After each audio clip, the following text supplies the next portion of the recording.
চোখ রাখবো পরের খবরে। প্রতিবন্ধীদের আইনি অধিকার সুরক্ষিত করতে পদক্ষেপ সুপ্রিম কোর্টের। রাজ্য ও কেন্দ্রশাসিত অঞ্চলে নির্দিষ্ট অফিসার নিয়োগের নির্দেশও দেওয়া হয়েছে। ফেব্রুয়ারির মধ্যেই দেশের বহু রাজ্যকে অফিসার নিয়োগের নির্দেশ বিচারপতি ঋষিকেশ রায় ও বিচারপতি SBN ভাট্টির। রাজ্য ও কেন্দ্রশাসিত অঞ্চলে নির্দিষ্ট অফিসার নিয়োগের নির্দেশ দিয়েছেন তারা।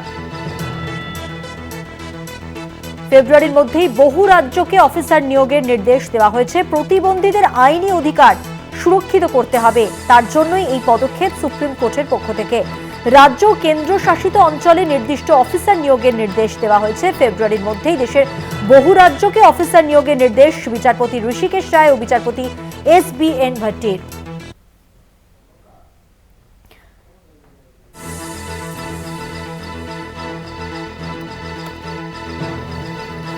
এই সংক্রান্ত আরো তথ্য জেনে নেব। আমাদের সঙ্গে টেলিফোন লাইনে রয়েছেন আমাদের প্রতিনিধি পল্লব চট্টোপাধ্যায়। পল্লব দা, দেখো, এটা একটা স্বেচ্ছাসেবী সংগঠনের মামলা।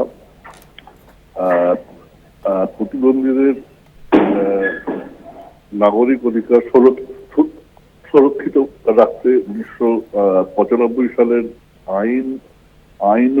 আইন মতো শিক্ষা, চাকরি এবং অন্যান্য ক্ষেত্রে তাদের অধিকার সুরক্ষিত রাখার যে আইন রয়েছে, সেটা কিন্তু দেশের বহু জায়গাতেই কিন্তু যথাযথভাবে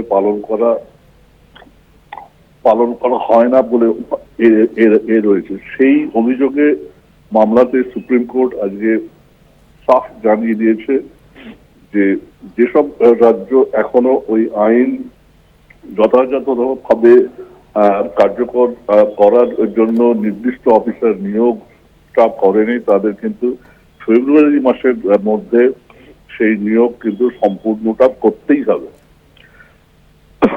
এখন দুর্ভাগ্যজনক ভাবে কিন্তু যেসব রাজ্য এখনো এই নির্দেশ পালনটা করেনি, তার মধ্যে আমাদের রাজ্যও আছে। তো ফেব্রুয়ারি মাসের মধ্যে তারা কি স্টেপ নেয় সেটা দেখার। হ্যাঁ, ধন্যবাদ। কথা বললাম আমাদের প্রতিনিধি পল্লব চট্টোপাধ্যায়ের সঙ্গে।